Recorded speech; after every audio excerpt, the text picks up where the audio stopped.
น้ำคุกคิกนี่พอดีเฝอหานี่ตรงแนวนี้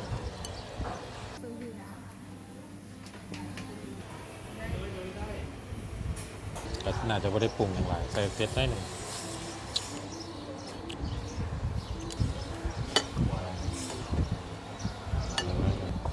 มีกล้ามหมูใส่ไป